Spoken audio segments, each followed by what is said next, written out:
Now be honest. Has this ever happened to you? Have you been trying to improve in chess but you just can't seem to get that rating up? If so, you should make absolutely sure you're not making any of these 5 crucial but easy to fix mistakes that might be ruining your games. Now the first mistake that I really see a lot of players make is moving your queen to the same file as the opponent's rook.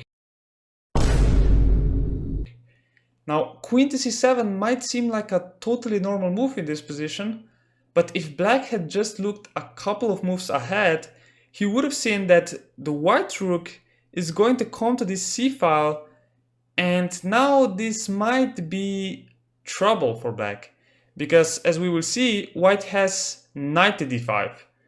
You know, exploiting the fact that the queen is on the same file as the rook. If black takes the knight and we recapture, we are a knight down essentially, but because of this spin, what is black going to do? He can't move the knight because the queen is just going to drop. So we're gonna win this knight back and also the pawn on c6. So you can see that this is all thanks to the use of the queen being on the same file as the rook.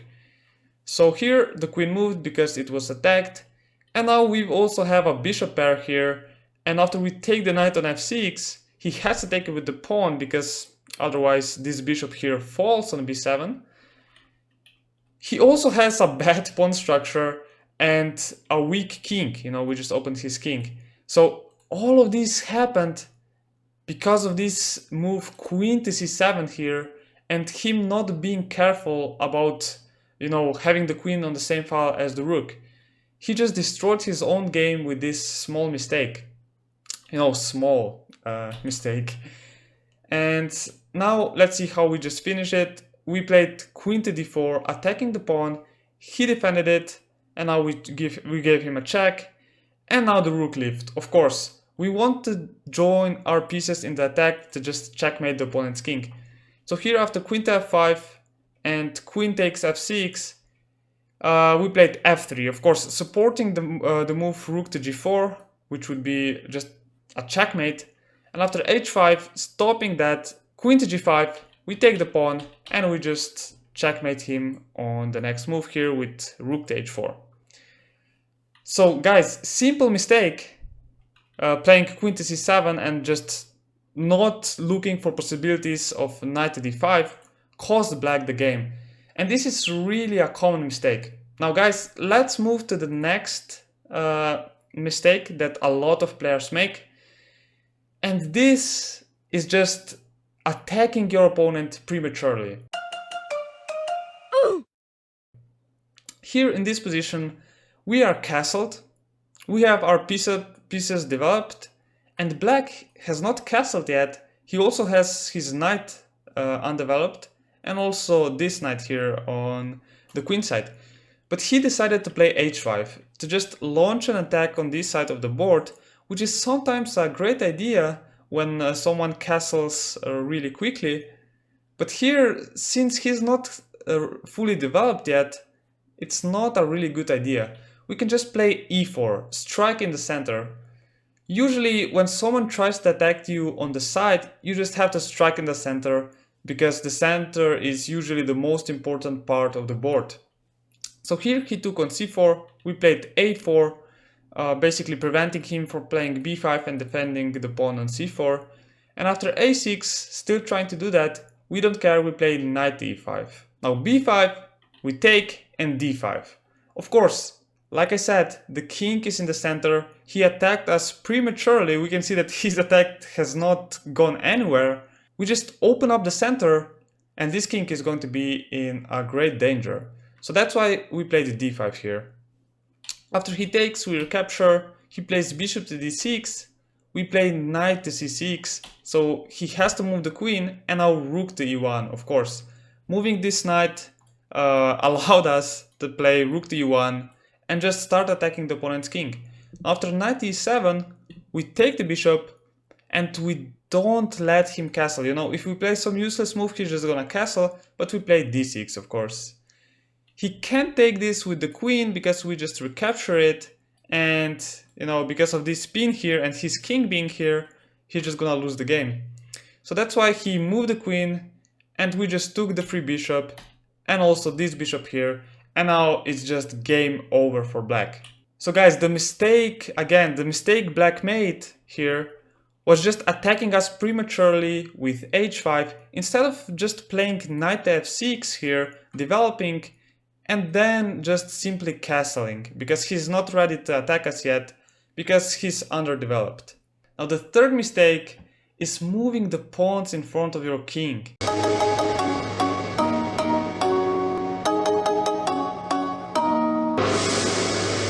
Now this is also very common, and I mean, if you do this, you have to be absolutely sure that your king is going to be safe.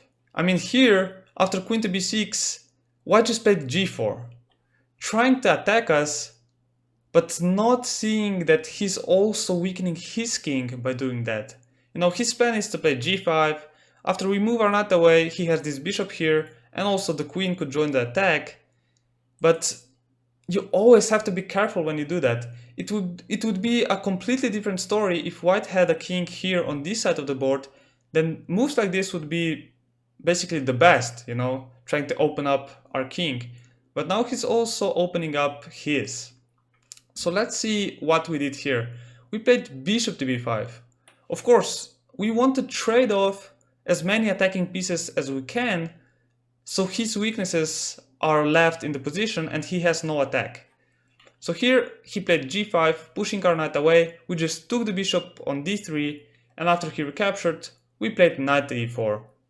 And now it's becoming clear that his attack doesn't have a lot of potential, and he has made here a lot of weak squares. So now after f3, we just play knight to d6, and we're gonna jump on this nice f5 square, a really nice outpost. This knight also looks at the squares around the opponent's king, so it's a really nice outpost. He played h5 and now queen to d6, attacking the weaknesses here that he created. He has to defend them, and now knight to g3. We're gonna win this pawn simply because he over advanced his pawns in front of the king. And now after rook to h2, we just play g6. And as you can see, this position looks absolutely terrible for white. We're still attacking the pawn here, the weakness, and his king is really exposed. It has no pawns in front of him, and our king is really safe here. Yeah, white just got desperate here. He didn't want to just passively defend this pawn here with the rook or something. So that's why he sacrificed the rook, hoping to get some activity with the other rook here, but it didn't work. I just played f6 because I saw that his king is still exposed here. If we manage to somehow open these files and attack him, our king is going to be safe here on h8. So here he played rook to h1, we took the pawn, he recaptured, and now queen to f4. Of course, we want to exchange the queens because we're an exchange up, basically. So he took the pawn, we took on f3, and we just simply won the game a couple of moves later. So, guys, the mistake was clear. Over advancing his pawn in front of the king can be really dangerous, especially if you don't see the consequences and you just carelessly move the pieces in front of your king. The fourth mistake, guys, is just allowing your opponent to take the center. Oh my God! Now this can be really dangerous, especially if you don't know what you're doing. As we will see here, black played bishop to f5, basically allowing us to play e4, taking the whole center with a tempo. So this is already a big mistake for black. Now after bishop to g4, we played h3, and he just moved back to d7. Now at this point it would be better to just take the knight and play something like e5. You have to strike in the center, because if you leave your opponent the whole center, he's just gonna be dominant and you're gonna be very passive, and he's just gonna slowly destroy you, as we will see. After bishop to d7, we just play bishop to e3, normally developing, and after queen to c8, attacking the pawn here on h3, we of course defend it. After rook to d8, we play rook to c1. And guys, remember the first mistake, which is putting your queen on the same file as the opponent's rook. And this is usually a very bad sign. As you will see, we're just gonna exploit this really nicely. Now after bishop to e8, we played queen to e2. Again, guys, like we saw in the first lesson, if you have the queen on the same file as the rook, just move out of the way, because you know what's gonna happen. The opponent is gonna play something like e5, c5 or something, and your queen is gonna be in trouble. You can't take, and it's just gonna be bad. Just move the queen out of the way. And now h5. We played b3 and now e5, taking even more space in the center since he's not even challenging it, with moves like e5. So we're just gonna punish him. Of course, a move like this would allow something like knight to d5, but because we have the rook on the same file as the queen, we can simply take this knight and we're just gonna win the game. So that's why he has to move to h7 here, and now rook to d1. We have all our pieces developed here. He has really bad pieces, a rook on a8, a bishop here, 2 knights here. We can really see the effect that our center, controlling the center, gives us. It really makes the opponent passive, and it gives us a lot of space to move our pieces around and to create certain plans. So yeah, here what we're gonna do is we're gonna play d5, of course, and take advantage of this pin here, because if he takes, we're gonna take here, attack the queen, and when he moves, we're just gonna take the pawn here on e7 with a winning position.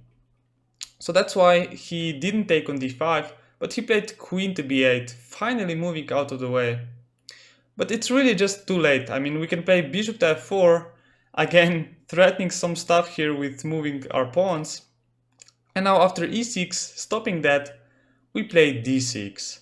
And this is really instructive, guys. You a lot of times see that one kind of an advantage, which was controlling the whole center, then converts into another type of an advantage, which is having a protected passed pawn.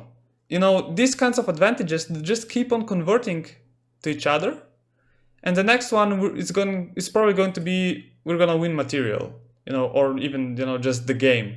So we have a really big advantage here, and it was all because we controlled the center, and black didn't strike back in the center and fight for that center.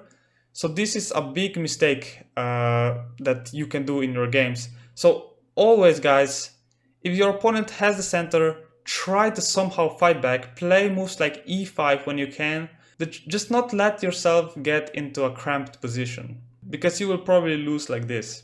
And now the fifth mistake that a lot of beginners make is just falling for the knight takes f7 sacrifices. Huh? Now, what do I mean by that? Let me just show you on an example.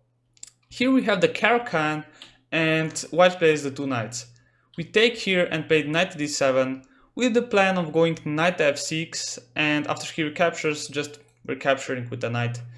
So after knight to f6, white plays knight to g5, and always, absolutely always, when you see a move knight to g5 or knight being on e5, you have to be careful about him sacrificing the knight on f7, because this is a really weak square here if you haven't castled yet, because you can see that also the bishop is looking here.